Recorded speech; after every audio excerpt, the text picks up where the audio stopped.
A police officer was on his usual winter patrol when he spotted an abandoned cabin deep in the snow. Inside, bound with ropes and a muzzle, lay a battered old German shepherd, barely breathing. But the moment the officer's flashlight caught the dog's eyes, he froze. Because this wasn't just any dog. It was Shadow, his missing canine partner who had vanished 3 years ago, the same night his best friend was killed in an ambush. How had Shadow survived all these years? And why was he here, broken and discarded, in the very place tied to the gang they could never catch? What happened next will break your heart and restore your faith in loyalty and second chances. The wind in Silver Creek carried the bite of deep winter that morning. Snowflakes drifted lazily from a sky the color of cold steel, settling on the roofs of quiet homes and the endless pines that framed the outskirts of town. It was a place that looked peaceful at first glance, but anyone in law enforcement knew the truth. Small towns could hide big secrets. Sergeant Ethan Cole, 38, was the kind of man who wore the years on his face without apology. Tall, broad-shouldered, his frame still carried the strength from a decade of military service before he traded camouflage for the navy blue of the Silver Creek Police Department. His brown hair, peppered with early gray at the temples, was kept short, and his eyes, steel blue, rarely gave away what he was thinking. Since the night his best friend and partner, Officer Ryan Miller, was killed in an ambush 3 years ago, Ethan had grown quieter. He still did his job with unwavering dedication, but those close to him noticed he carried a shadow in his gaze, a constant reminder of that night. The patrol route today took him beyond the last paved road, down a trail where snow lay thick over hard-packed dirt. The police SUV crunched along slowly, tires breaking the icy crust, the heater humming in a futile attempt to push back the cold. Ethan's radio crackled with the occasional burst of static, but the landscape was otherwise silent, too silent, even for the outskirts. He was just about to turn back toward the main road when something caught his attention. A narrow path veered off into the woods, tire tracks half buried under fresh snow.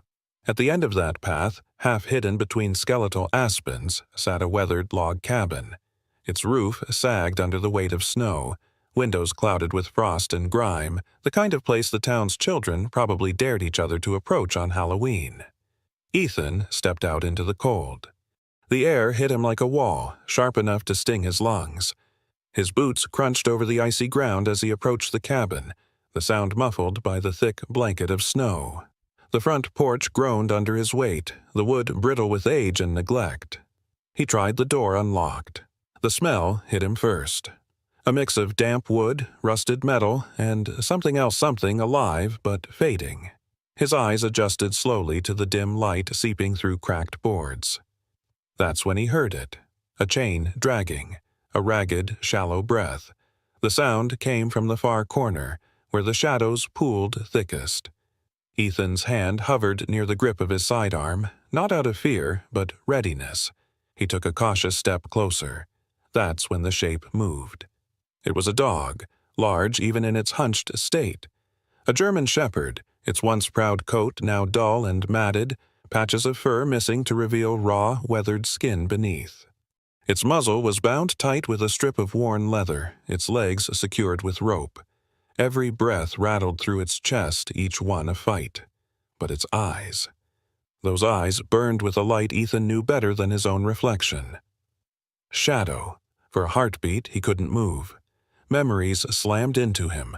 Shadow racing ahead during patrols, sitting at Ryan's side during briefings, tail wagging when the job was done. After that night 3 years ago, they'd found Ryan's body, but Shadow had vanished without a trace. Ethan had told himself the dog was gone, that it was kinder to believe it than to imagine what might have happened. And yet, here he was. Ethan dropped to one knee, the cold seeping through his uniform pants. "Easy, boy. It's me," he said softly, voice catching on the words. Shadow's ears twitched, and for a moment his body trembled, not from fear, but recognition. Ethan reached for his knife, cutting the ropes one by one. The leather muzzle came last. As it fell away, Shadow coughed, sides heaving. Up close, Ethan could see the scars, old ones that spoke of years of hard service and fresh ones that told of more recent cruelty. Somebody had hurt him, deliberately. That's when Ethan noticed something else. On the far wall, partly hidden under peeling wallpaper, was a crude symbol painted in deep red. A vulture with outstretched wings. His stomach tightened. Red vultures, a gang, Ryan had been investigating before he died. Shadow's head lifted weakly, his gaze fixed not on Ethan but on a door at the back of the cabin. It was small, bolted shut, with rust crawling over the hinges. Whatever was behind it, Shadow wanted Ethan to see. Before he could move, the sound of snow crunching outside made him tense. He stood, instinctively shifting to block Shadow from view. The door creaked open, and a figure stepped inside. Officer Kate Ramirez New to Silver Creek PD just 2 weeks into her transfer from Phoenix. She was in her late 20s, medium height with dark brown hair pulled into a practical bun. Her build was lean and athletic, her brown eyes sharp with focus, yet carrying a warmth that made her easy to talk to. Kate had a reputation for persistence. A childhood spent in foster care had made her self-reliant, and she had little tolerance for injustice, especially against those who couldn't fight back. "Ethan?" she asked, taking in the scene, him kneeling beside the battered dog. "I was following up on a lead about missing retired canines, tracked it to this area." Ethan nodded toward the wall. "Recognize that?" Kate's eyes narrowed at the red vulture symbol. "Yeah, they've been running dogs through an illegal network, selling them, or worse." Shadow let out a low, hoarse whine, pulling Ethan's attention back to him. The dog's gaze was unwavering on that locked door. "Something's back there," Ethan murmured. Kate took a step closer, the snow melting off her boots onto the warped floor. "Whatever it is," she said quietly, "we'll find out. But first, let's get him out of here." Ethan slipped an arm under Shadow, feeling the dog's weight sag against him. He was lighter than he should have been, bones sharp under his coat. As they stepped back into the snow, the cold air seemed almost fresh compared to the stale rot inside. Behind them, the cabin stood silent, the red vulture's mark glaring from the wall like a challenge, and deep inside, that locked door waited along with the answers Ethan didn't yet know he was ready to face. Snow still clung stubbornly to Ethan's boots as he carried Shadow out to the patrol SUV. The dog's weight sagged in his arms, lighter than it should have been for a German shepherd of his size, bones sharp beneath the weathered fur. Ethan eased him into the back seat, wrapping an old fleece blanket from his emergency kit around him. Shadow's breathing was shallow but steady, his amber eyes never leaving Ethan's face, as though memorizing every movement. The drive to Silver Creek Veterinary Clinic cut through the heart of town. It was a small building with a red metal roof and frosted windows, tucked between the diner and a shuttered hardware store. Inside, the heat was immediate, the scent of antiseptic and hay mingling in the air.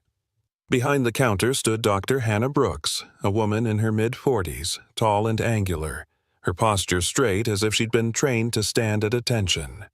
Her auburn hair was tied back in a low braid, and she wore simple jeans, a fleece pullover, and glasses that gave her a scholarly air.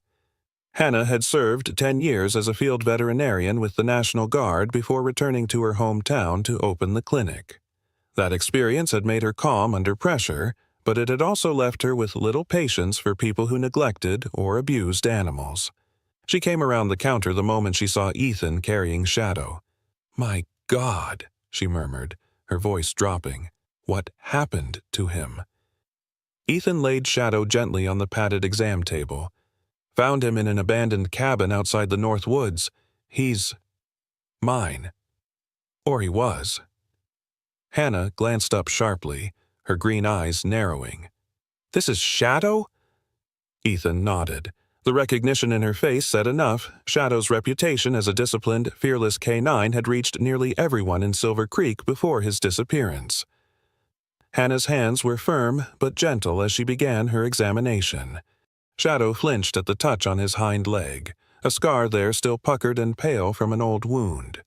She checked his eyes, ears, and teeth, murmuring quiet reassurances in the tone she reserved for frightened animals. Ethan stood nearby, arms crossed, watching. When Hannah reached for a metal tray of instruments, one of them, a scalpel, slipped slightly and clinked against the stainless steel. In an instant, Shadow's entire body changed. His ears flattened, eyes wide, muscles tensing like coiled wire. With a guttural sound, he twisted as though preparing to lunge, though his injuries kept him rooted in place. "Whoa! Easy!"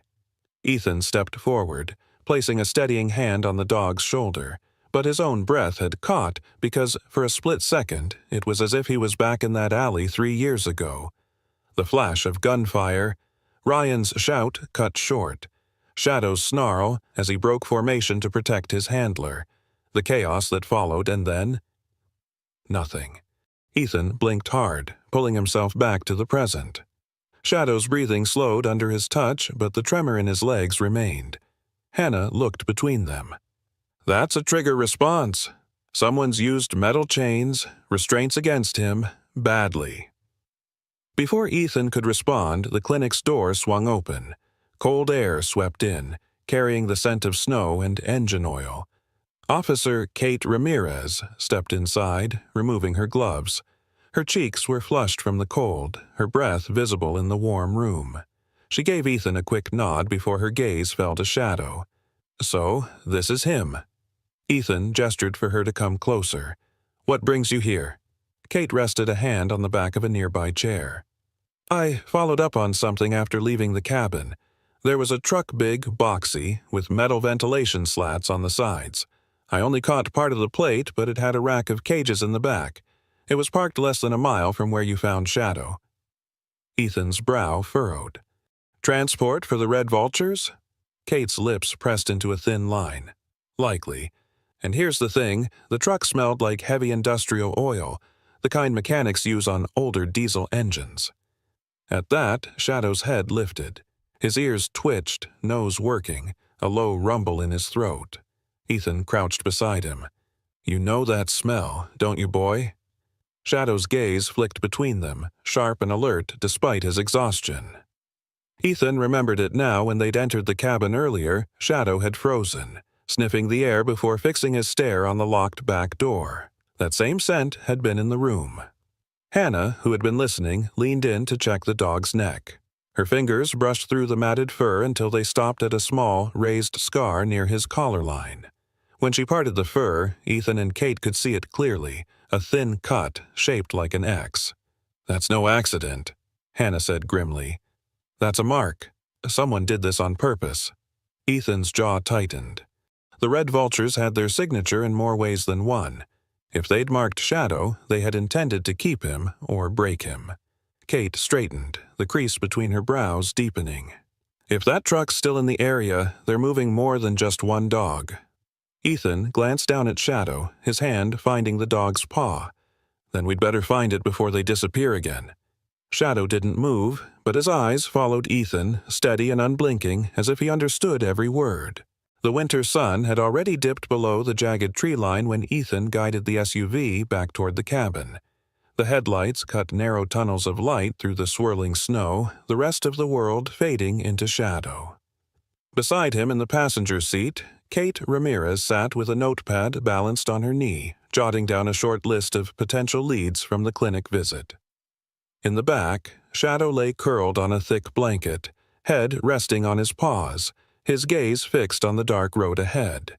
The forest around Silver Creek at night was different, quieter, heavier. The snow muffled sound, but the stillness carried a tension that made Ethan's instincts hum. He'd learned long ago that danger often felt like this, silent and patient. They pulled up in front of the cabin. Its crooked silhouette loomed against the pale snow, the porch half collapsed on one side. No fresh tracks marked the path from earlier, just the thin crust of snow that had fallen since morning. Kate stepped out first, her breath blooming white in the freezing air. She wore a thick navy parka over her uniform, a wool beanie pulled low over her ears. The younger officer had a way of moving that was purposeful but cautious, her eyes always scanning. shoulders slightly tense, a habit from years of working in high-crime neighborhoods in Phoenix. Shadow hopped down from the SUV more slowly than before, but once his paws hit the ground, his head came up and his nose went to work. Ethan watched him take a few deliberate steps toward the cabin before giving a sharp bark.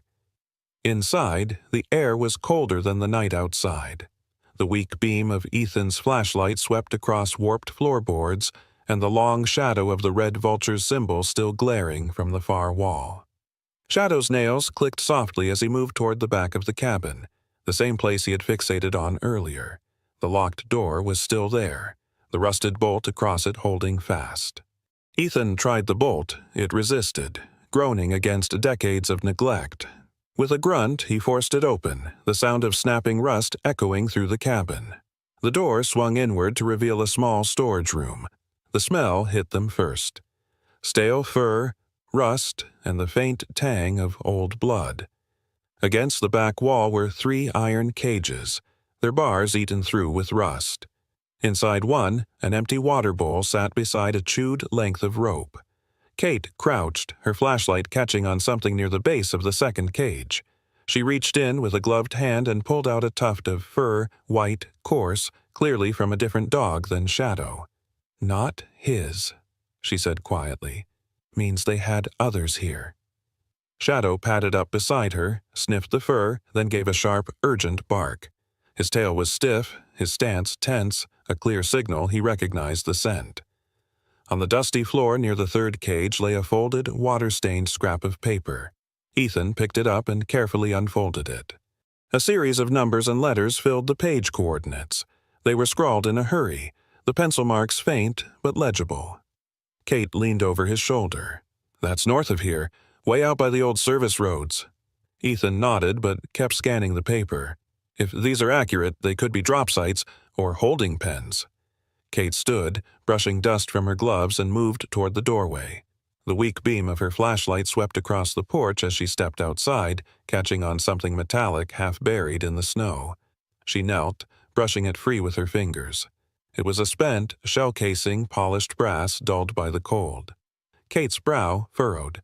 She turned it over, reading the faint stamp near the base. "This is .40 caliber," she said, her voice low. "And not just any brand. There's only one shop in the whole state that stocks this manufacturer." Ethan stepped onto the porch, taking the casing from her to examine it. His jaw tightened. "That shop's 2 towns over. If they bought this legally, there'll be a record." Behind them, Shadow let out a sharp bark from inside. When they returned, they found him standing near a section of the floor where the boards were slightly raised. His paws scraped at the wood, nails catching in the seams, his growl low and insistent. Ethan crouched beside him, running a hand along the edge of the floorboards until he felt it, a faint draft coming from below. With Kate's help, he pried up 2 warped planks, revealing a narrow opening into darkness. A wooden ladder descended into what looked like a shallow basement, but as Ethan's flashlight cut through the gloom, he saw the truth. It was a cramped storage pit lined with crates and rolled tarps. And on the far wall, pinned beneath a sheet of plastic, was a large map of the county. Red lines spidered out from the town center, marked with circles and small notations in blocky handwriting. The coordinates matched some of the marks. "This is it," Kate murmured from above. "Their whole transport route?" Ethan's eyes narrowed. "They've been moving dogs, and probably other things, through these trails, using back roads no one checks anymore."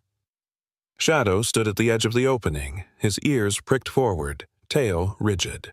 The dog gave a deep, resonant bark that echoed off the basement walls, as though to mark the discovery as his own. Ethan allowed himself the briefest smile. "Good work, partner." The map they'd found in the hidden cellar was still spread across Ethan's kitchen table, weighed down at the corners by mugs and a half-empty thermos of coffee. Snow tapped against the window like a steady metronome, the storm outside turning the streets of Silver Creek into a white maze. Ethan leaned over the map, tracing a gloved finger along one of the red lines. "Here," he said, tapping a circle marked with a crude X. "If I'm reading this right, this is the old quarry road. Nobody's used it for years, too unstable for regular traffic. Kate Ramirez stood opposite him, still in her uniform, but with her jacket unzipped, revealing the dark tactical sweater beneath. Her hair, freed from the beanie, fell in loose waves to her shoulders. She was studying the map with the same focused intensity she'd had at the cabin, her pen tapping against her notepad.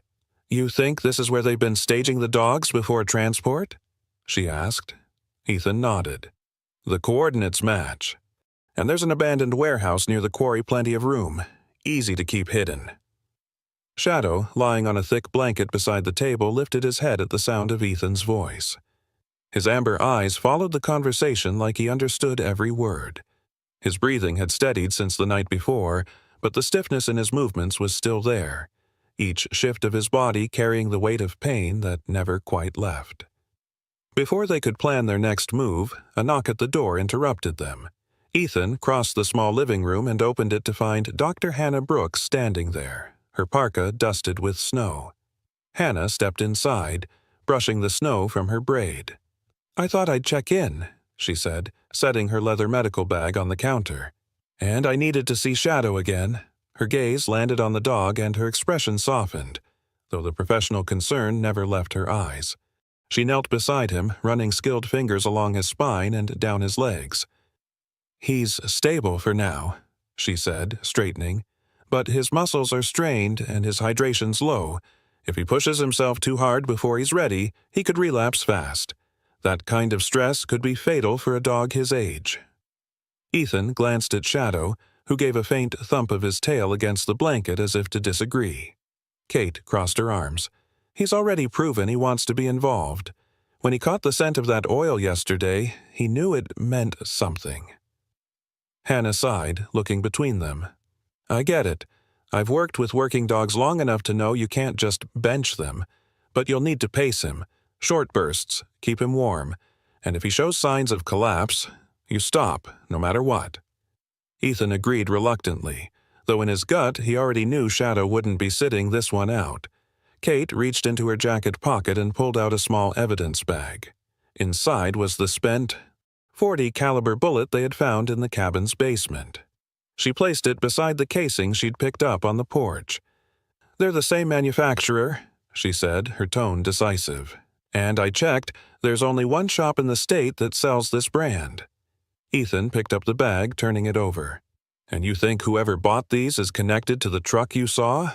Kate nodded. "The store keeps a log of all ammunition sales. If we can get the records, we might have a name or at least a pattern." Shadow pushed himself to his feet and padded over to the map on the table. His nose brushed over one of the marked routes, then moved to another, his tail giving a short wag each time. Ethan watched him carefully. "He's tracing something," Ethan murmured. Kate crouched beside the dog. "You recognize these trails, don't you, boy?" Shadow gave a low, affirmative bark. His ears were pricked forward, body tense, not the stiffness of pain, but of focus. Ethan met Kate's gaze. "He's still got it. We follow his lead." Hannah exhaled, but there was a ghost of a smile on her lips. "Just remember what I said. He's tough, but he's not invincible." Ethan folded the map, tucking it into his jacket. "Neither are we. But we're going to end this before they hurt another dog." Shadow stood between them, a living bridge between the past and what lay ahead, his presence a silent promise. He wasn't done yet. The road to the old quarry was little more than a scar through the forest, swallowed in places by creeping pine roots and patches of ice that glittered under the moonlight. Ethan kept the headlights dimmed, the SUV crawling forward to avoid the deep ruts hidden beneath the snow. In the back, Shadow stood braced against the seat, his nose pressed to the narrow gap in the window, drawing in the cold night air with sharp, focused breaths. Beside Ethan, Kate Ramirez scanned the tree line with a small pair of binoculars. She had swapped her patrol jacket for a black tactical coat, the kind with reinforced elbows and pockets sewn in odd places from years of field modifications. Her expression was tight, the kind of look she wore when replaying memories she'd rather not revisit. As the road curved, the skeletal outline of the abandoned quarry came into view. Rusted machinery jutted from the snow like the bones of some ancient creature, and the corrugated metal siding of the warehouse reflected the weak light of the moon. Ethan pulled the SUV off the road, parking behind a stand of spruce trees. "We go on foot from here." Kate nodded and slung her compact rifle over her shoulder. She glanced at Shadow, who had already jumped down into the snow, paws sinking an inch into the powder. The dog's ears swiveled, tail rigid, his body angled toward the quarry as though some invisible thread were pulling him forward. They moved in silence along the edge of the tree line. The air was sharp enough to sting, every breath puffing into a small cloud. Halfway to the warehouse, Kate broke the silence. "Last year," she murmured, "we almost had them. Phoenix PD got a tip shipment of stolen weapons coming through an industrial park. We had them surrounded, 5 units in position." Ethan glanced at her but kept moving. "What happened?" "They brought out the dogs."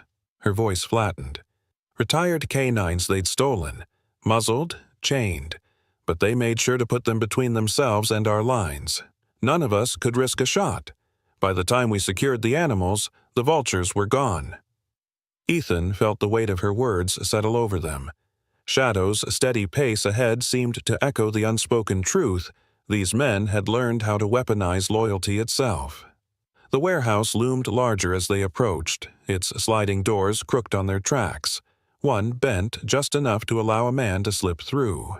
Shadow stopped suddenly, his head lifting, ears snapping forward. Then came the sound, a faint, muffled barking, high-pitched and desperate, carried on the wind from somewhere deep within the quarry. Kate froze. "You hear that?" Ethan nodded once, his pulse quickening. "Let's move." They slipped inside through the bent door. The air inside was colder than outside, carrying the heavy scent of oil, damp concrete, and animal musk.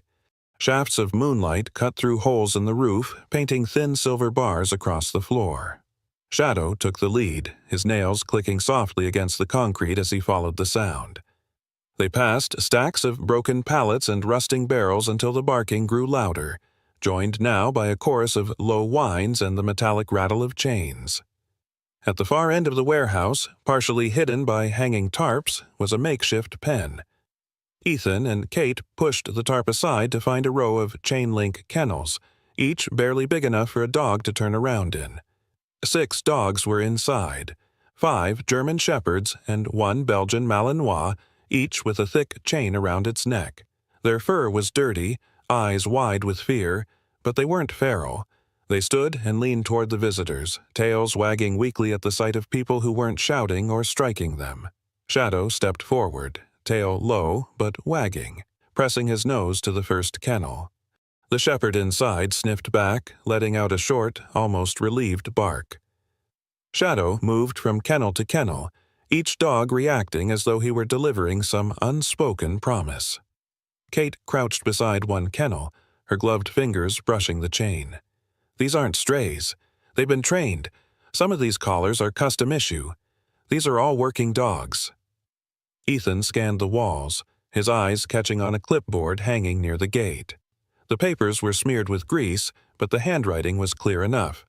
Dates, numbers, and what looked like coded references to deliveries. Shadow turned suddenly toward the far corner of the pen, where a stack of heavy crates sat under another tarp.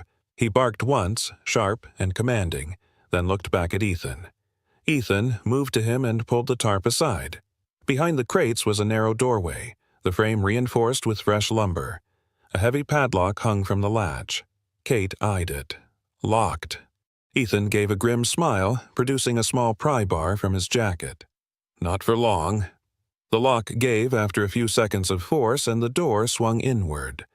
A short, narrow hall stretched into the darkness, lit only by the weak beam of Ethan's flashlight.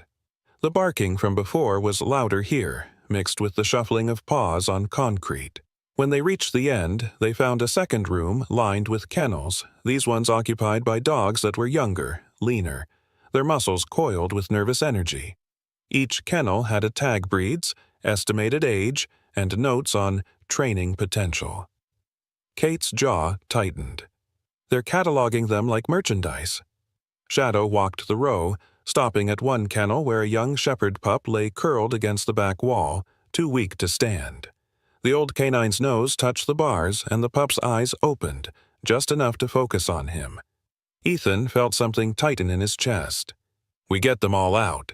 Tonight." But even as the words left his mouth, he knew it wouldn't be simple.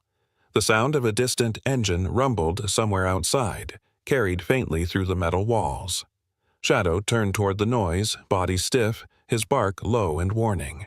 The rumble of the approaching engine grew louder, bouncing off the warehouse walls like a drumbeat. Ethan's eyes flicked toward Kate. She was already moving toward the pen's gate, fumbling with the heavy latch to free the first row of dogs. "Move fast," he hissed, checking the magazine on his sidearm. "They'll be here any second." Shadow paced near the doorway, head low, ears forward, every muscle taut. He gave a sharp bark. An urgent warning, just as the warehouse's sliding door screeched open. Two men stepped inside, both wearing heavy winter coats and dark knit caps. The first was broad and heavy-set, his beard frosted from the cold. The second was leaner, his jawline sharp, a scar running from the corner of his mouth to his ear. Their boots crunched over the icy floor as they advanced. "You lost?" the scarred man called, his voice dripping mockery. "This place is private." Ethan didn't answer. His stance shifted, weight balanced, weapon angled low but ready. Then, from behind the men, more figures appeared, 3, maybe 4, silhouetted against the dim headlights of the truck outside. The metallic click of a rifle being chambered echoed through the cold air. "Kate, get them out," Ethan said quietly, without taking his eyes off the intruders. Kate dropped to her knees, working the chains off the first 2 kennels. The freed dogs bolted to the far corner, tails low, but eyes bright with hope. The scarred man lifted his weapon, and the moment cracked wide open. Gunfire erupted, the sharp reports deafening in the enclosed space. Ethan dove behind a stack of crates, splinters spraying across his arm. Kate flattened herself against the kennels, shielding one of the dogs as a bullet sparked off the chain link beside her head. Shadow lunged forward, teeth bared, darting through the hail of sound and movement. One of the armed men broke formation, circling toward Ethan's flank. His rifle came up, Ethan caught the motion in the corner of his eye. And then Shadow hit him like a living missile. The man went down hard, his weapon skittering across the floor as Shadow's jaws clamped on his forearm. The attacker howled, thrashing, but the old canine held fast, his growl rumbling deep. "Good boy," Ethan barked, grabbing the fallen rifle and swinging it toward the next threat. From the pen's far side came another sound, a deep, commanding bark. Ethan turned just in time to see a massive black and tan German shepherd barreling toward him. This dog wore a ragged collar with a faded police tag still hanging from it. Kate glanced over, eyes widening. "That's Duke, Phoenix Canine. He went missing 2 months ago." Duke didn't hesitate. He positioned himself alongside Shadow, the 2 dogs moving in uncanny synchronicity as if they'd trained together their whole lives. Gunfire slowed, replaced by the heavy sound of boots scrambling. One of the red vultures broke for the far corner, yanking at a tarp covering a stack of crates. Ethan followed, rounding the corner, and froze. Under the tarp was a small armory, crates stenciled with foreign lettering, boxes of ammunition, and several rifles propped in a makeshift rack. The gang hadn't just been smuggling dogs, they'd been stockpiling weapons. Shadow padded into the space, nose twitching. He gave a low growl, then barked sharply at one of the crates. Ethan pried it open to reveal boxes of .40 caliber ammunition, the same make as the casing Kate had found. Kate's voice rang out from across the warehouse. "Ethan! Door!" He spun in time to see the heavy interior door slam shut behind her, a metal sheet crashing down over the opening. Kate was inside the kennel room, now sealed off, pounding on the barrier. "Hang on!" Ethan shouted, but a red vulture stepped into view between them, a pistol in hand. Before Ethan could line up a shot, Shadow was already moving. He darted between crates, muscles bunching, and launched himself at the gunman.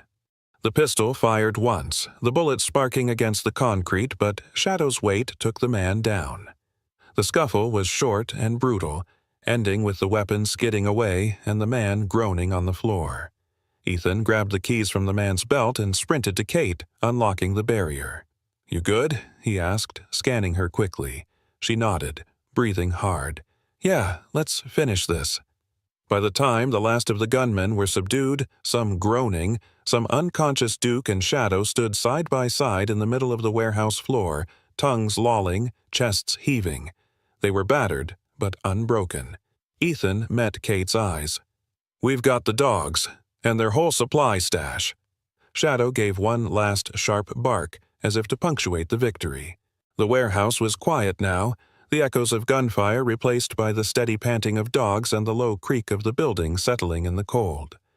Kate was kneeling by the last freed kennel, murmuring to a trembling Belgian Malinois while slipping off its chain. Duke stood nearby, keeping a watchful eye, his head held high. Ethan moved toward the far corner of the warehouse where Shadow had barked earlier. There, half hidden behind a stack of ammunition crates, was a battered metal cabinet. Its surface was scarred with dents, the paint chipped away to reveal rust beneath. He tugged at the handle. It didn't budge. With a grunt, he pried it open using the same crowbar he'd carried since the cabin. Inside were ledgers, sealed envelopes, and a small, dust-covered external hard drive wrapped in plastic. The drive had a strip of duct tape across it with a crude black V, scrawled in permanent marker. Kate walked over, her gloves smudged with dirt and grease.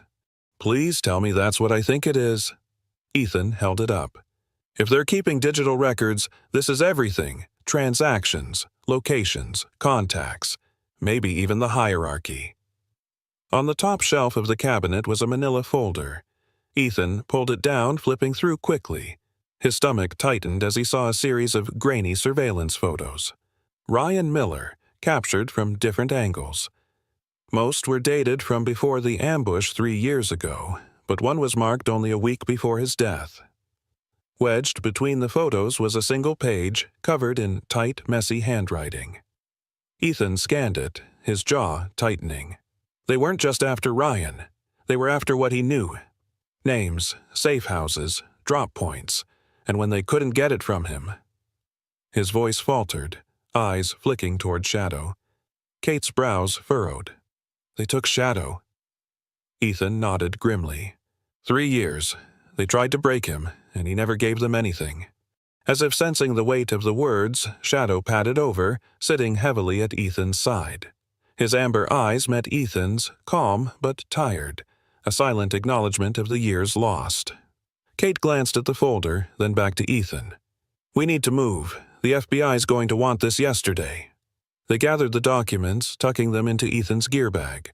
Kate produced her phone, activating a portable scanner app she carried for fieldwork. She snapped image after image of the gang members they had subdued, careful to catch the distinct tattoos, scars, and facial features. "I'll send these to the FBI's identification unit," she said, thumbs moving quickly over the screen. "And the hard drive, once we get to a secure line, I'll have their cyber division start pulling data." From the shadows near the doorway, a new voice cut in, a deep, steady tone. It belonged to Agent Marcus Bell, a tall, broad man in his late 40s with a shaved head and a long wool coat dusted with snow. His skin was a deep bronze, his gaze sharp but not unkind. He carried himself like someone used to walking into dangerous rooms and leaving with the upper hand. "I'll take that drive," he said, striding forward. "FBI's already setting up at the sheriff's office. You've stirred up a hornet's nest here, Cole." Ethan passed him the drive without hesitation. "Just make sure it stings back." Bell's eyes shifted to Shadow. A faint smile touched his lips. "This the one from the files? The unbreakable dog?" Ethan's voice softened. "Yeah, they had him for 3 years. He didn't give them a damn thing." Bell crouched slightly, meeting Shadow's gaze. "Then we owe him more than a medal." As Bell left to coordinate with his team outside, Kate zipped her jacket and glanced around the warehouse one last time. "You know," she said, "if Shadow hadn't held out this long, they might have moved everything before we ever caught a whiff." Ethan rested a hand on the old dog's neck, feeling the steady warmth beneath his palm. "He bought us time. Years of it. And now we finish what Ryan started." Shadow stood, giving a short, resolute bark. The sound seemed to fill the empty warehouse, not just as a signal of readiness, but as a promise. He was still in the fight, and he wasn't alone. The first snow of February dusted Silver Creek's main street, settling on the old brick facades and the strings of lights draped between lamp posts. The courthouse steps had been cleared of ice and dressed with a simple stage-wooden podium at the center, folding chairs in neat rows, and a banner strung across the front that read in bold letters, "Silver Creek honors its heroes." Ethan stood off to one side of the stage, his uniform pressed sharp, badge polished to a mirror shine. The cold stung his ears, but his focus was on the German shepherd sitting calmly beside him. Shadow's coat had regained some of its old sheen after weeks of care, though faint scars still marked his muzzle and flank. A navy blue service vest, newly issued, rested on his shoulders, the patch on either side reading Honorary Canine Shadow. Kate Ramirez arrived just moments later, moving with the confidence of someone who belonged there. She wore her uniform as well, a special response team insignia newly stitched on the sleeve. Her hair was neatly braided down her back, a few loose strands catching the sunlight. She caught Ethan's eye and gave him a grin that was equal parts pride and disbelief. "You ready for this?" she asked, glancing down at Shadow, who thumped his tail against the stage floor. Ethan smiled faintly. "I think he was born ready." The crowd that had gathered was a blend of townsfolk, law enforcement from neighboring counties, and a scattering of federal agents in plain clothes. Near the front sat Sheriff Dean Holloway, a broad-shouldered man in his 60s with silver hair and a gravelly voice, whose decades in uniform had given him an instinct for reading people and dogs. Beside him was Mayor Linda Carver, a petite woman in her 50s with a warm smile and an ability to remember everyone's name, even if she'd only met them once. She wore a long wool coat the color of winter sky and carried herself with a quiet dignity that made her speeches memorable. When the ceremony began, it was the mayor who took the podium first. She spoke about the resilience of Silver Creek, about the dangers faced and overcome, and about the unlikely heroes who could unite a community in gratitude. Her words painted the events not as a grim victory, but as a testament to loyalty, courage, and the bonds between people and their animals. "Today," she said, her voice carrying over the crowd, "we honor those who risked their lives to bring justice to our town and safety to the voiceless." She gestured toward Ethan, Kate, and Shadow. The applause rose instantly, sharp, genuine, and sustained. Sheriff Holloway stepped forward next, holding a small, velvet-lined box. Inside was a gold medal suspended from a ribbon of deep blue. "For extraordinary service, bravery in the line of duty, and unwavering loyalty," the sheriff intoned, "we award Shadow the Silver Creek Medal of Honor." Ethan knelt so the sheriff could drape the medal around the dog's neck. Shadow held still, head lifted, amber eyes scanning the crowd as if recognizing the moment. The applause swelled again, and this time there were whistles and calls of "Good boy" from the front rows. Kate was next to be called forward. Sheriff Holloway pinned a new badge to her uniform, a special response team designation, and congratulated her on her official promotion. "You and Cole will be leading our new K-9 unit," the sheriff said, his gravelly voice tinged with pride. Silver Creek couldn't ask for better.